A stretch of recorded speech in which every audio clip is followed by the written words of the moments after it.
we're honored to host a figure who has not only captivated the attention of his nation, but has stirred conversations around the globe about the direction of Western civilization, economic freedom, and the power of individualism. A figure whose meteoric rise in politics is matched only by his unyielding dedication to core conservative principles. Today, we welcome President Javier Milei to the Sunday Special. An economist by profession and a maverick by nature, President Milei has become a polarizing figure in Argentine politics, championing a libertarian approach in a landscape traditionally dominated by populist and socialist policies. His journey to the presidency is not just a political story, it's a narrative about challenging the entrenched status quo, advocating for radical change, and inspiring a movement.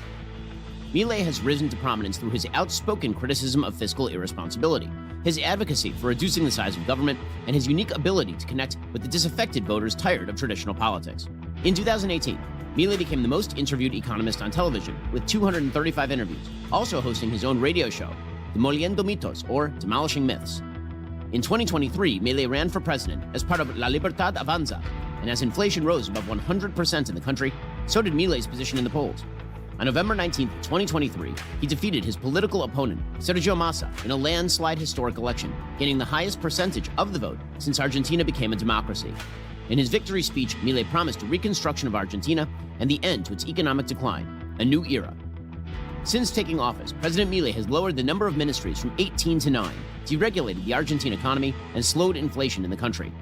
In today's conversation, we explore Milei's incisive views on the current state of the West, dissecting the ideological battles that threaten the foundational principles of freedom and prosperity. We discuss Argentina's economic turmoil, characterized by rampant inflation, fiscal deficits, and a burgeoning public debt. Milei's diagnosis of Argentina's economic woes and his prescriptions for recovery are both controversial and compelling, advocating for sweeping reforms to restore economic stability and growth. We also delve into Milei's personal journey, tracing the roots of his political and economic philosophies to his formative years, uncovering experiences that shaped his worldview and the moments that propelled him from a renowned economist to a national leader.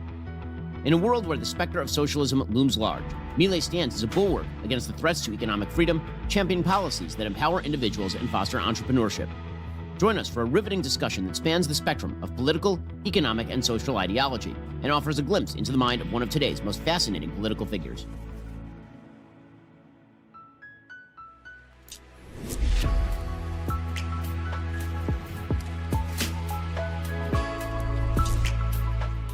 Presidente Milei, es un honor conocerlo y quisiera comenzar preguntándole cómo toma medidas tan audaces económicamente. Para gente que no sabe nada sobre Argentina, ¿cuál fue la situación que llevó a su elección y cómo le da la libertad para hacer? Bueno, en principio nosotros cuando llegamos heredemos la peor herencia que recibió un gobierno en toda la historia argentina. En ese sentido, por ejemplo, cuando un país tiene déficits gemelos por 4 puntos del PBI, es una alerta amarilla, 8 es una alerta roja. Nosotros recibimos 17 puntos del PBI. Al mismo tiempo, de esos 17 puntos, 15 eran explicados por el déficit fiscal, donde 5 puntos estaban explicados por el déficit en el Tesoro, y 10 puntos del PBI estaban en el Banco Central.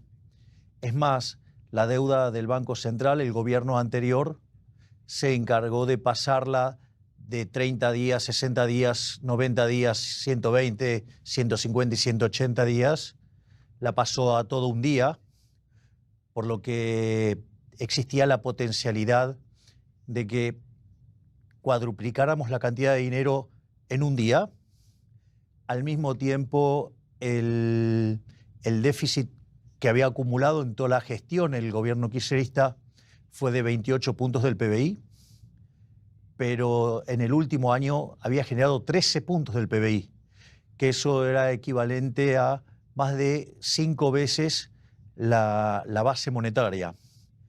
Entonces, además, cuando en el mes de diciembre se empiezan a liberar los precios, la inflación en la primera semana corría a un ritmo del 3.700% anual. En la segunda se aceleró al 7.500% anual. Y de hecho, la inflación mayorista del mes de diciembre, que fue 54% mensual, eso anualizado implica 17.000%. Por lo tanto, estábamos frente a una situación que además estructuralmente implicaba que teníamos un desequilibrio monetario peor que el que teníamos en 1975, previo a la crisis del Rodrigazo. Teníamos una situación del Banco Central mucho peor que la de 1989, previo a la hiperinflación de Alfonsín. Y lo que tiene que ver con los indicadores sociales estaban en peores niveles que el 2001. Es decir, era la suma de todos los males todos juntos. Y entonces era evidente que Argentina tenía que hacer un ajuste. Y la realidad es que la única forma de hacer un ajuste sin financiamiento era que tenía que ser de shock. Y ese shock tenía que ser tremendamente abrupto por esta constelación de desequilibrios, porque de hecho, si hubiera estallado la crisis, hoy estaríamos hablando no solo de una hiperinflación, sino que estaríamos hablando de 95% de pobres y probablemente de 50 o 60% de indigentes. En ese contexto no había alternativa a hacer el ajuste. En ese sentido, nosotros anunciamos un programa de déficit cero, o sea, un ajuste, digamos, para que se dejara de tener déficit fiscal y que se cortara la emisión de lo que tenía que ver con el fisco. Por otro lado, iniciamos un proceso de saneamiento del balance del Banco Central para bajar esos 10 puntos del PBI de déficit que generaba el Banco Central, y al mismo tiempo, como había una brecha cambiaria del 200%, hicimos una corrección cambiaria para tratar de eliminar la brecha. En ese sentido, nosotros esperábamos que el déficit cero lo alcanzáramos a lo largo del 2024. De hecho, todos los analistas decían que eso era imposible, que no era posible hacerlo, y nosotros básicamente lo hicimos en un mes. Es decir, solamente esa parte del ajuste hace que sea el ajuste fiscal más grande de la historia de la humanidad, reconocido por el Fondo Monetario Internacional. Pero también llevamos a cabo el ajuste en el balance del Banco Central. Hoy el déficit cuasi fiscal de 10 puntos del PBI fue bajado a 4 puntos del PBI. Es decir, que nosotros en el lapso de 3 meses hicimos un ajuste por el equivalente de 12 puntos del PBI. Y la inflación del mes de diciembre estuvo en el 25%, en el mes de enero cayó a 20%, en febrero cayó a 13%. Se espera que en lo que es marzo, siendo un mes muy complicado, esté en torno al 10,5% y la núcleo ya dentro de un dígito. Y en el mes de abril podríamos entrar en un dígito de inflación y la core en un dígito bajo. Es decir, que estamos domando la inflación. Al mismo tiempo, hemos mejorado sustancialmente el balance del Banco Central, porque si bien nosotros recibimos el Banco Central con reservas negativas netas por 11.500 millones de dólares, y desde que llegamos al poder hemos acumulado compras por más de 12.000 millones de dólares, y a pesar de esa compra de divisas, a pesar de unos instrumentos, unos puts que disparaba emisión monetaria, que lo hizo el gobierno anterior para controlar el tipo de cambio, y lo que tiene que ver con la remuneración de los pasivos, estos que yo dije que lo pasaron un día, que, o sea, que antes eran las LELIQs y ahora son los pases. A pesar de toda esa emisión, la contracción que hicimos por BOPREAL, que es un bono para rescatar pesos, y además el superávit fiscal, nos permitió absorber tanto dinero que la base monetaria está constante. Entonces, mejoramos el activo del Banco Central sin incrementar el pasivo del Banco Central. Por lo tanto, en ese contexto estamos mejorando la calidad crediticia del Banco Central, y eso significa que el nivel de precios de largo plazo es más bajo, y por ende la inflación, que es la pendiente que une de la recta que une el nivel de precios de hoy y el del futuro, se hace más plana, por lo tanto la tasa de inflación baja y de hecho las expectativas de inflación vienen bajando fuertemente. Y no solo eso, sino que además, es más, usted lo puede ver, muchos bancos de inversión que cuando nosotros llegamos al gobierno, para el año que viene esperaban inflaciones del torno del 250%, ahora están hablando de 30%. Por lo tanto, efectivamente el programa está funcionando. Y otra cosa más importante, que es la brecha cambiaria desapareció y la curva de futuros del dólar está alineada con la política monetaria que tiene diseñada el Banco Central. Por lo tanto, digamos, estamos muy optimistas. Obviamente que un ajuste de estas características tiene impactos sobre la actividad económica y nosotros eso lo sabemos, pero la buena noticia es que, por ejemplo, el sector de minería ya está creciendo, oil and gas está creciendo, el sector agropecuario, el campo está creciendo y otros sectores están empezando a recortar fuertemente la tasa de caída y se está observando el comportamiento de una V corta. Y esto es importante porque nosotros creíamos que esto iba a pasar ya entrada la segunda parte del año y empezó a pasar ahora. Y después hay cosas muy interesantes, porque si bien el 75% de los argentinos reconocen que están peor, hoy, fíjese, cuando nosotros iniciamos la gestión, solamente el 20% creía que íbamos a estar mejor a lo largo del año. En enero ese número saltó a 30%, en febrero saltó a 40% y hoy está en 50%. Es decir, la mitad de los argentinos creen que estamos para salir. Cuando usted le pregunta por la inflación, el 70% de los argentinos está convencidos que vamos a erradicar la inflación. Y además, cuando usted en una nube de palabras agrupa el sentimiento espontáneo de los argentinos, la palabra más importante es esperanza. Y eso, digamos, tiene dos consecuencias directas. Una es que mi imagen es la misma que yo tenía cuando asumí que es el mejor momento que tiene un presidente. Y por otra parte, si hoy fuéramos a una segunda vuelta como la que tuvimos el año pasado, hoy ganaríamos 58-42, pero es importante que de esos 58 puntos nos votarían de manera segura hoy 48% en la primera vuelta. Es decir, que aún con el voto duro lo hemos incrementado 60% y podríamos ganar en primera vuelta porque la persona con más intención de votos luego de nosotros es Cristina Fernández de Kirchner con 20. Y tampoco uno podría decir que los 10 extra que consigue en la segunda vuelta va a sacar 0. Si sacara la mitad, quiere decir que estaríamos sacando 53% de los votos. Y esto es lo más importante desde mi punto de vista, y creo que tú, Ben, lo vas a valorar de manera. Frente a semejante ajuste, ¿cómo puede ser que haya aumentado mi popularidad? ¿Cómo puede ser que haya aumentado mi intención de voto? Quiere decir que la batalla cultural está dando resultado. Y los argentinos decidieron madurar, ponerse los pantalones largos y de una vez por todas empezar a hacer las cosas bien.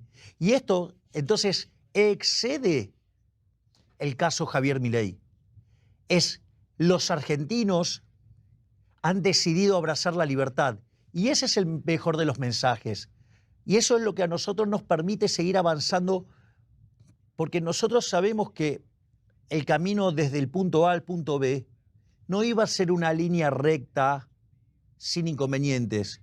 Pero lo importante es que nosotros tenemos claro a dónde queremos llegar. Entonces, por ejemplo, a mí me pueden sacar, me puede aprobar o no el Congreso las reformas. Pero si no me las aprueban ahora, pienso enviarlas a partir del 2025 con una mejor composición del Congreso. Y entonces, no solo que voy a terminar de completar las 1000 reformas que ya envié, sino que voy a enviar las 3.000 que tengo pendientes. Es fascinante porque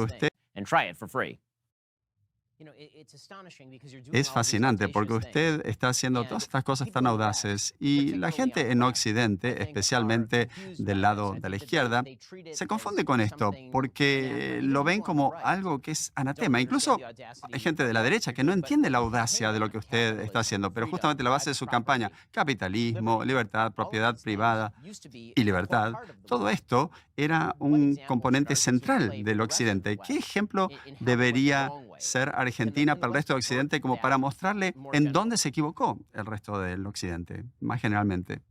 Nosotros, en ese sentido, creemos que lo más importante fue la batalla cultural previa. Nosotros,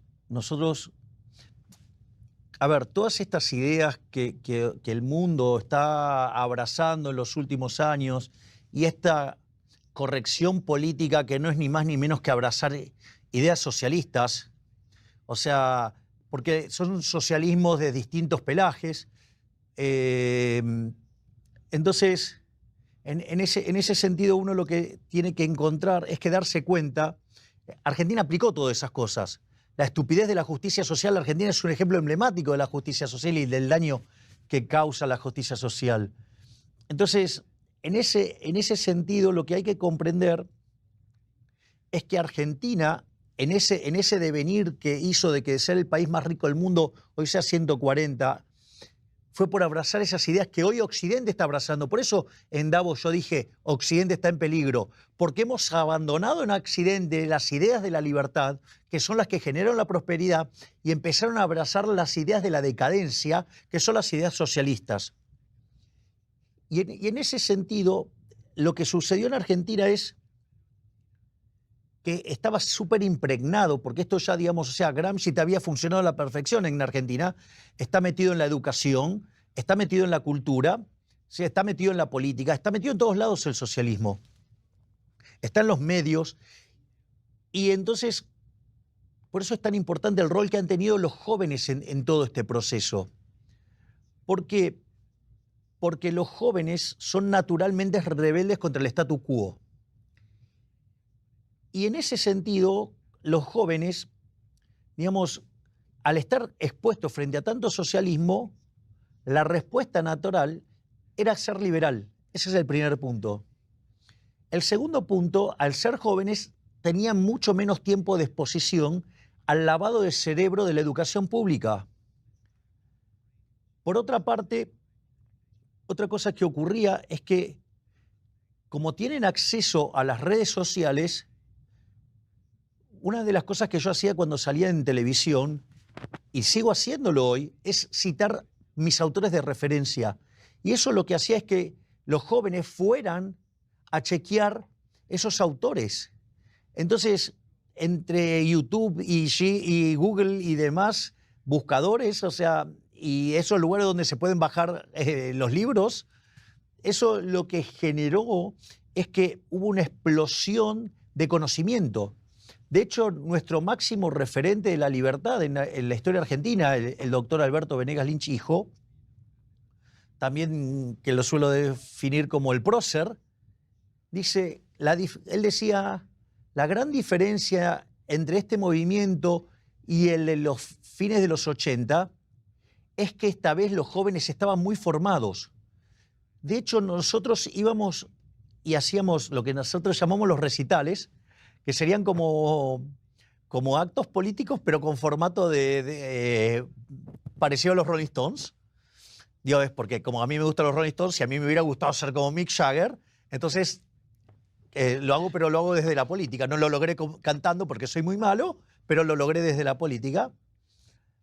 Y una de las cosas maravillosas es que hay stands, como los recitales, con remeras, con distintos obsequios, con distintas cosas. Y hay stands con libros. Y es más, la doctora Bullrich, que fue parte de la contienda electoral, ella en Juntos por el Cambio, y que yo estoy orgulloso de que hoy sea parte de de mi gabinete de ministros, porque es mi ministra de Seguridad, y está haciendo un trabajo verdaderamente formidable. Es más, igual que nuestro ministro de Defensa, el doctor Petri, digamos, porque fueron la fórmula alternativa del cambio, pero los argentinos eligieron un cambio mucho más radical, más profundo, más agresivo, que era el que representábamos nosotros. Y hay algo que es muy interesante, porque en un momento la doctora Bullrich dijo algo brillante, dice, deberían prestar más atención a lo que está haciendo Milei, porque no es normal que un político le esté hablando a 20.000, 30.000 personas sobre Hayek. Entonces, evidentemente, algo estaba pasando. Yo me acuerdo que en el lanzamiento ya directamente abierto a la carrera presidencial en la provincia de Mendoza, yo me puse a explicar la dolarización. Y nada, y yo, digo, de las tantas materias que he dado, una de las que he dado era teoría monetaria. O sea, yo soy especialista en crecimiento económico con y sin dinero. Así que puedo dar clases de crecimiento, puedo dar clases de dinero o crecimiento con y sin dinero. Y uno de los problemas complejos que he tenido que explicar en mis cursos de teoría monetaria es el problema del ancla nominal. Que de hecho la gran mayoría de los economistas no lo entienden bien. Y en ese sentido, yo estaba en Mendoza frente a 20.000 personas y en un momento estoy explicando el ancla nominal frente a 20.000 personas. Y cuando tomé conciencia dije, no, esto no puede estar pasando. En mi cabeza decía, estoy dando una clase de ancla nominal frente a 20.000 personas.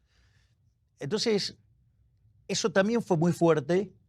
Y después, como todo, tú debes saberlo, Ben, que los chinos tienen un símbolo que crisis significa también oportunidad. Y eso fue lo que pasó con la pandemia,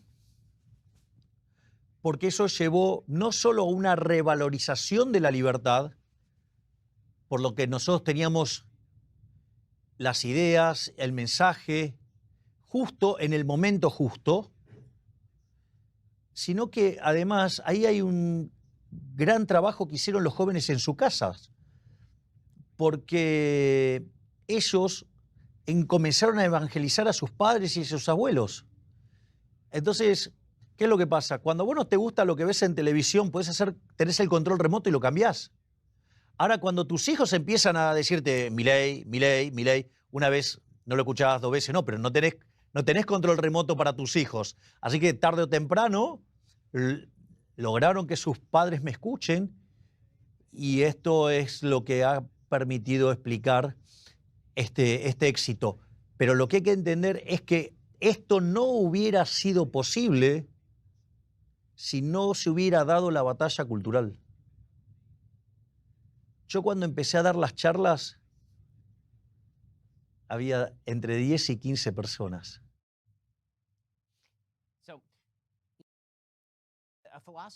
Hay una filosofía que ha surgido en Occidente en el sentido de que la esperanza de su país se rechaza y la filosofía es que si uno fracasa o falla en la vida en un sistema libre es porque de alguna manera ha sido victimizado. Y creo que una de las razones quizás por las cuales los argentinos tienen más esperanza es que están recuperando el control de su propia vida en su propio sistema. O sea, suben y caen, pero por su propio mérito. Cuando extiende esa política a la política exterior, no esto de que el fracaso es por victimizarse. Bueno, usted lo ha visto en su país también. Usted ha estado reorientando a su país y apartando a su país de ciertos países y trayéndolo más para Occidente. Estados Unidos, Europa, Israel. Quizás pueda hablar un poco sobre eso. Habló también de trasladar la embajada en Israel a Jerusalén. ¿Cuál es la importancia de todo esto? A ver, vamos por partes. Porque si tú te fijas en lo que yo te dije al inicio, te dijo, los argentinos maduraron. los argentinos se pusieron los pantalones largos. Bueno, eso quiere decir que entendieron que la culpa de lo que nos pasa no podemos estar cargándola sobre el resto. Ni cargarla en Estados Unidos, ni cargarla en Europa, ni cargarla, digamos, en el Fondo Monetario o en nada. De hecho, uno de los elementos que yo levanté durante la campaña tiene que ver con el hecho de que dije que, a diferencia de los restantes políticos, cuando llegan las elecciones, el político tradicional te pide el voto para que le des el poder de controlar tu vida. Es decir, te trata como a un niño, te trata hasta peor que un adolescente. Y en ese sentido, lo que nosotros decíamos es, nosotros no queremos hacer eso. Cuando nosotros pedimos el voto, es para devolverte la libertad y que vos seas el arquitecto de tu propio destino. Eso, digo, por la primera parte del argumento que has levantado en torno a esta actitud, digamos, de los argentinos y cómo ha ido cambiando. En ese sentido, nosotros hemos decidido abrazar los valores de Occidente. Y abrazar las ideas de Occidente es abrazar las ideas de los padres fundadores de Estados Unidos. Es decir, que de hecho la Constitución de Estados Unidos tiene mucho que ver con la Constitución original de Argentina de Juan Bautista Alberdi del año 1853, que de hecho cuando se puso en marcha en 1860, Argentina, de ser un país de bárbaros, en 35 años se convirtió en la primer potencia mundial. Entonces, volver a abrazar los valores de Occidente es un elemento fundamental para volver a ser un país desarrollado. De hecho, nosotros las 1000 reformas que enviamos en el primer mes, si todas quedaran vigentes, Argentina pasaría a mejorar 90 puestos en el ranking de libertad económica. Y Argentina podría parecerse a Alemania en un lapso de 20 años. Y si te fijas lo que dije hace un rato, dije, bueno, pero esas son 1000 reformas, todavía tenemos 3000 más. De hecho, nosotros lo que estamos buscando es parecernos a Irlanda.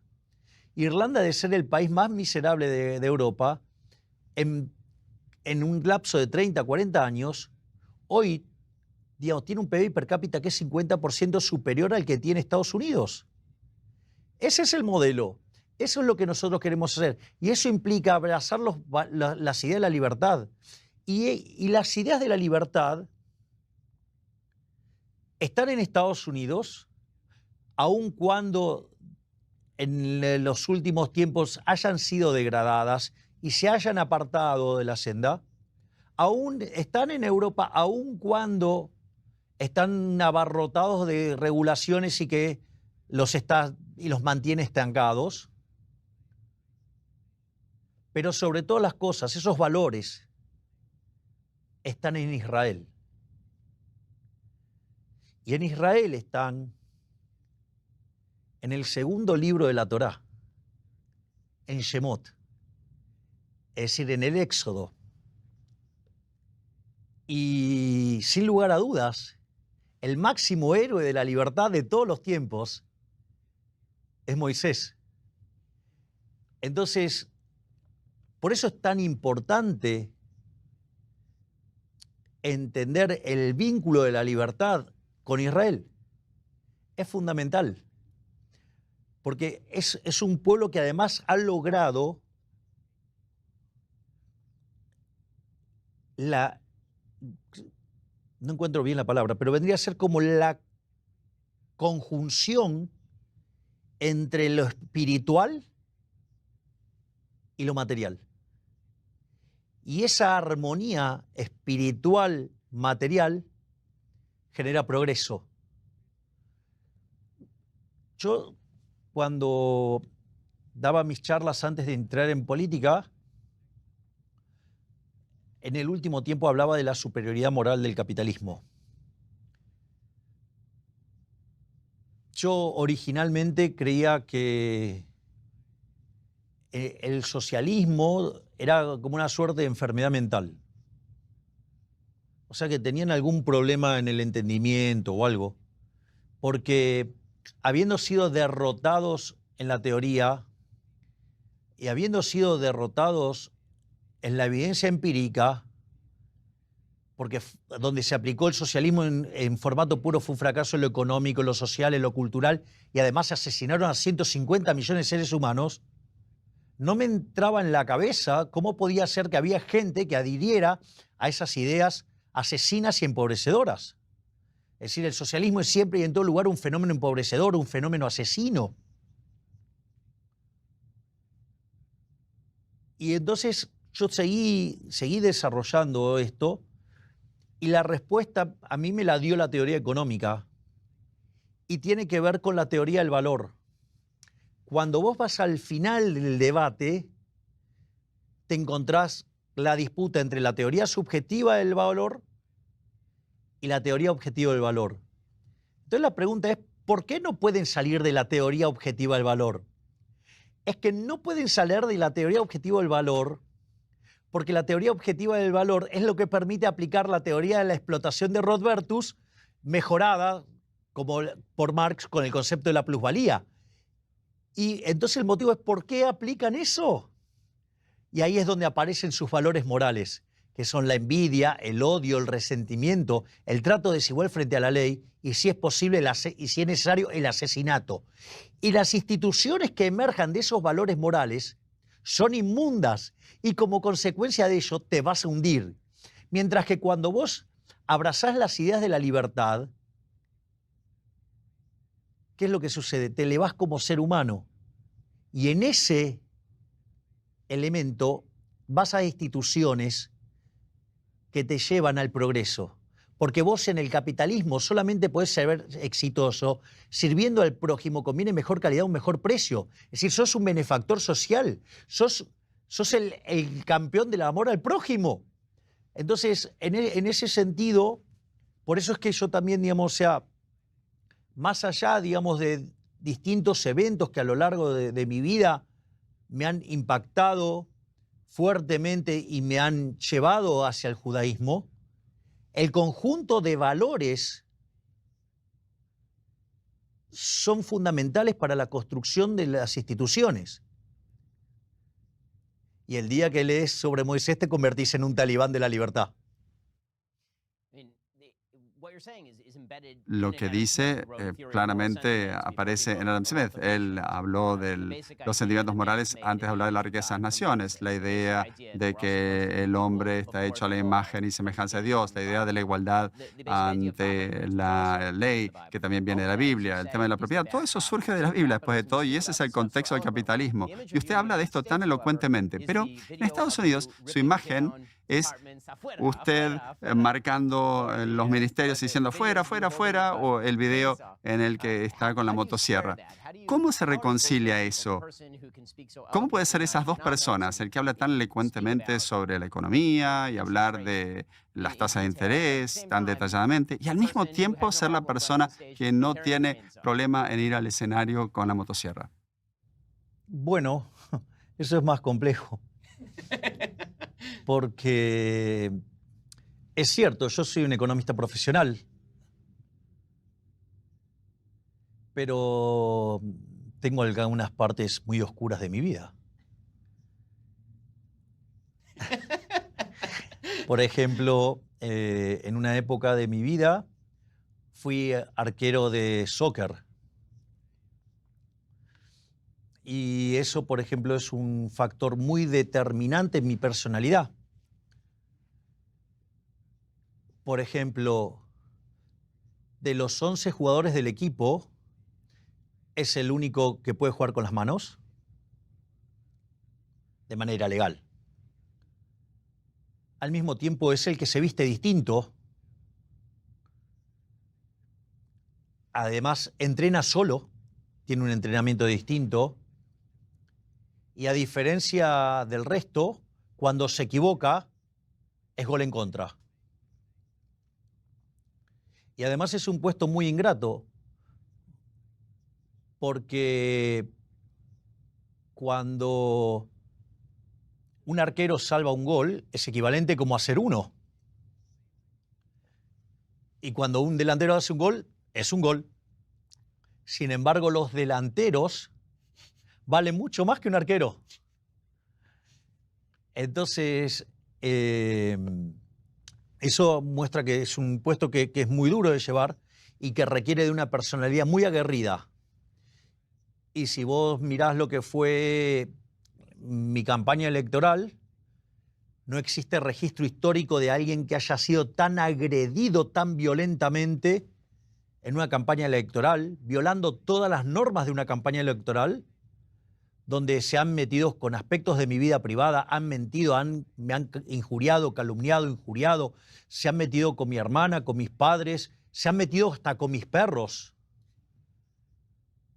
Es decir, digamos, la peor cloaca del universo está en los medios argentinos. Digo, que fueron funcionales a dos estructuras partidarias enormes para destruir a una persona. Pero esa fuerza que tenía como arquero fue lo que me permitió, digamos, mantenerme en pie, sumado a la contención espiritual, digamos, que representa mi hermana y mi rabino Axel Banish. Eso por un lado. Por otra parte aún más oscura de mi vida, fui cantante de una banda de rock and roll.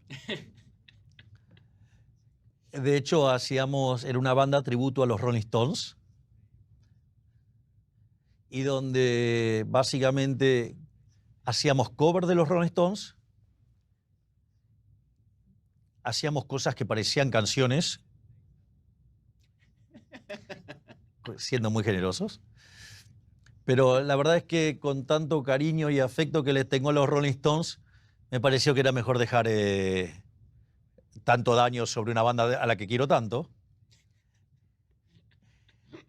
Pero entonces hay una cuestión histriónica vinculado a eso, y además también tuve una obra de teatro que se llamaba El Consultorio de Milei, y que básicamente era una charla de economía en un formato de terapia de psicología.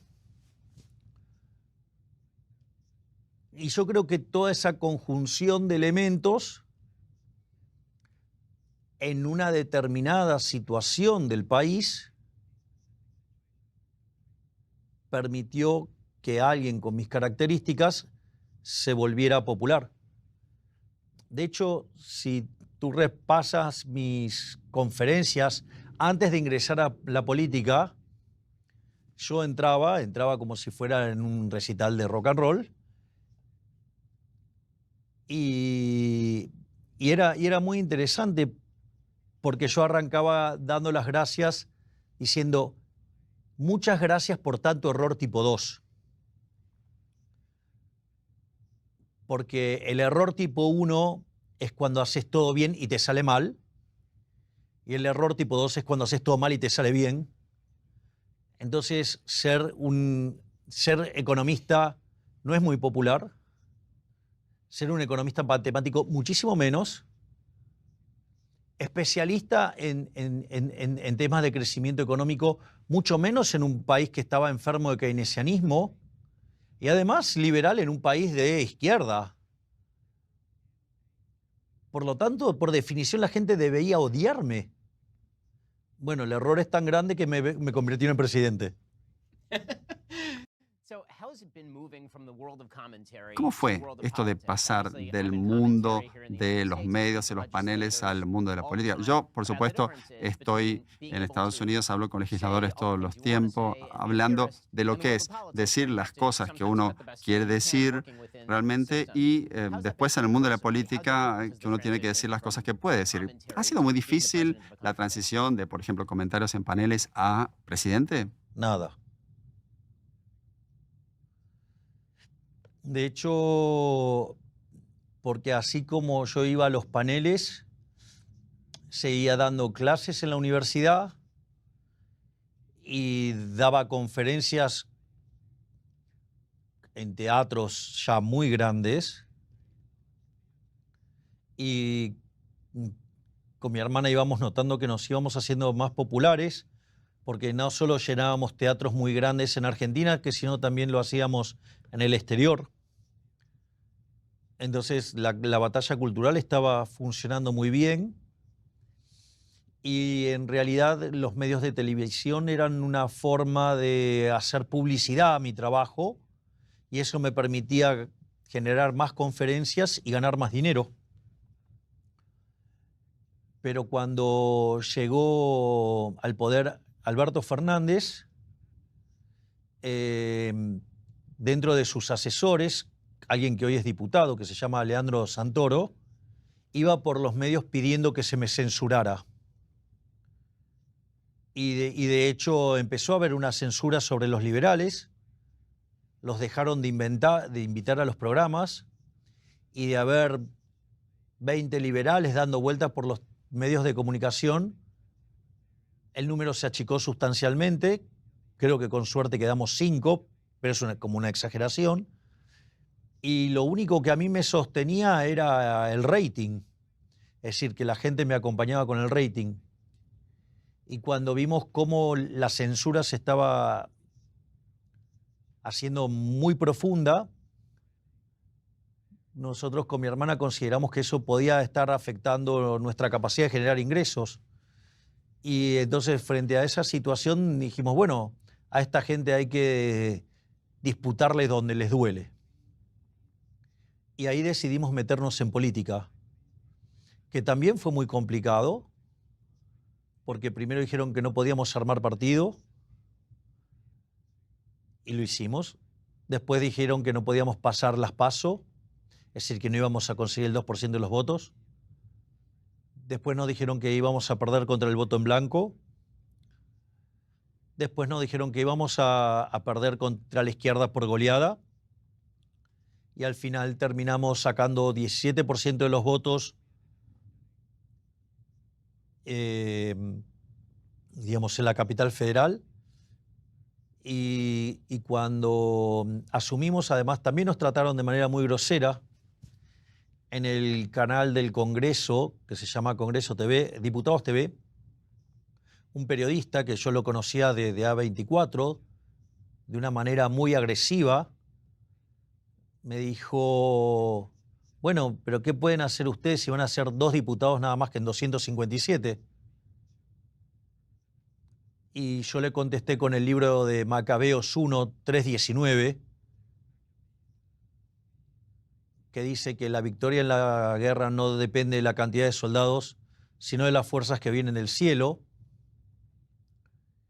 Y cuando por una idea extraordinaria, genial, fabulosa de mi hermana, sorteamos la dieta, se anotaron 1 millón de personas. Y hicimos un acto en Mar del Plata y fueron más de 10.000 personas. Y después fuimos a Rosario y fueron 15.000 personas. Y ahí decidimos que esto daba para lanzarnos a la presidencia. Y efectivamente lo hicimos y hemos llegado a tener presentaciones. Yo creo que la de Córdoba, la de Rosario superó ampliamente las 100.000 personas y probablemente la de Córdoba superó las 200.000 personas y terminamos ganando contra todo pronóstico por 12 puntos de diferencia. Te cuento una anécdota divertida. Nosotros estábamos esperando los resultados y nos traían bocas de urna. Y cada vez que nos traían un boca de urna que daba más que 3-4%, los tirábamos. Decíamos, esto no puede ser, y lo tirábamos. Y fue muy interesante porque en un momento me vinieron a saludar un montón de amigos de la colectividad judía y éramos muchísimos estábamos todos con nuestra kipá rezando. Y en ese momento me llama quien era la presidente de la Cámara de Diputados, la diputada Cecilia Moró, y me pasa con Sergio Massa y me dice, bueno, que iba a estar saliendo en unos minutos al escenario para reconocer que nosotros habíamos ganado. Y ahí, digamos, ¿cómo que ganamos? O sea, era, ok, ganamos. Y bueno, nos pusimos todos a festejar. Y en ese contexto, bueno, después nos enteramos que habíamos ganado por 12 puntos. Y bueno, y ahora estamos haciendo honor a lo que dijimos en campaña, porque si hay algo que me caracteriza a mí es que yo digo lo que pienso y hago lo que digo. Y nosotros dijimos que íbamos a hacer esto. La gente tiene claro, nosotros le dijimos siempre, nosotros hicimos campaña diciendo que íbamos a ajustar. Nosotros hicimos campaña con la motosierra. Nosotros decíamos afuera y llegamos y llevamos la cantidad de ministerios a la mitad. Es decir, que hubo afuera intenso. Y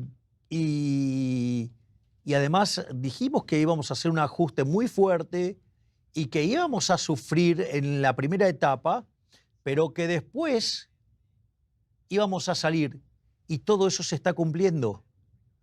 Y por eso la gente apoya, porque tuvimos la valentía de decirle la verdad. Y por eso está desorientada la casta política, porque siempre engañaron a la gente y siempre le dijeron lo que querían escuchar. Y nosotros le dijimos que íbamos a hacer lo que había que hacer para salir de este pozo. Por eso es que creo que el dato importante es que tengo la sensación de que la sociedad argentina ha madurado y ha decidido abrazar las ideas de la libertad para definitivamente salir adelante. Quiero su lista de autores favoritos. ¿Quiénes son sus economistas favoritos? Mis autores favoritos, sin lugar a dudas, son Murray Newton Rothbard. También, digamos, siento un placer enorme cuando leo a Ludwig von Mises. Obviamente, Friedrich von Hayek. Y ya digo después, en